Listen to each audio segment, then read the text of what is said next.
All right. Holy crap. This is big. Twitch is officially being sued after that AI situation I was discussing earlier, where they were using live streams to train AI. Holy crap. This is real. Let's get into it, boys. Shout outs to Kotaku for the article. Before we get into this, though, I would politely ask that you guys like and subscribe if you are sick and tired of AI seeping into everything that you love. Here on this channel, I like to cover this stuff every single day, so if you guys are as tired of this junk as I am, be sure to stick around. But, yeah, let's get into it ASAP. All right. By the site's own admission, using streamers to train Gen AI was never going to be popular, which, yeah, that's exactly what was quoted by the staff of Twitch.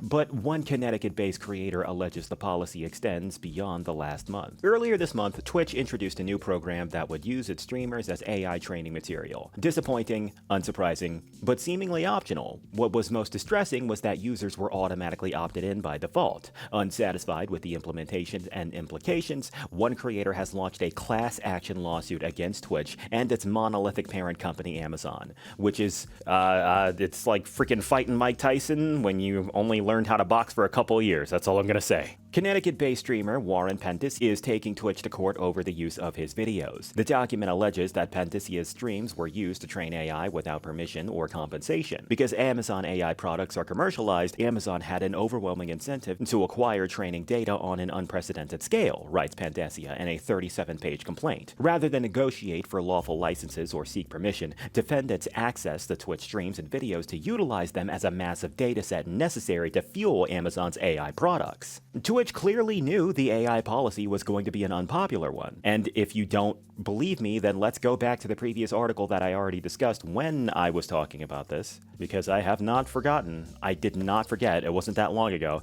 The original article specifically said, let's see. Yeah, during a stream addressing the situation on Wednesday, Twitch's head of community, Mary Kish, tried to downplay the use of the AI. And more importantly, perhaps the most damning moment came early in the stream when Chief Product Officer Mike Minton addressed the chat, asking why the option was opt-out instead of opt-in by default. And he says, this is his words, word from word, well, there's an honest answer. And I think most of you can probably appreciate this. If it was opt-in, nobody would opt in. That's honestly the answer. So it's going to be on by default. So Twitch isn't stupid. They knew that this was going to be an unpopular one, to say the fucking least. Pantisia's suit claims that Twitch can and has used videos dating as far back as 2024, regardless of the opting out. As the junk coming out of AI looks increasingly foul, firms and tech companies have been workshopping sneakier legal loopholes for cleaner source material, quote-unquote. Amazon's stake in Gen AI isn't subtle, but the culture and creators on Twitch, stretched for time, stress, and compensation year after year, will not go peacefully. On top of damages, Pantisia is seeking injunctive relief, which would request that all of its materials be removed from the training.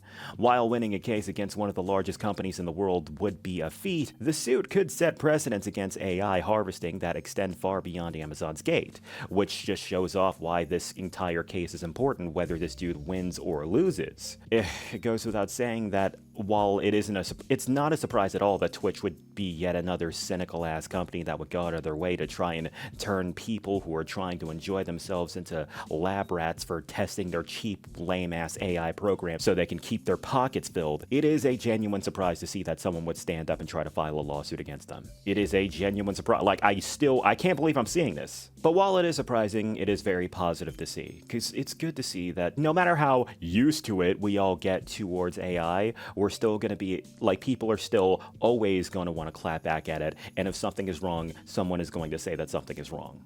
That's just how people are, okay? That's just how we are. But yeah, those are my thoughts. What are y'all's? Whatever it is, be sure to let me know in the comment section. But past that, that's going to wrap this one up. This is Jack Talks Back, signing out. You guys have a good one.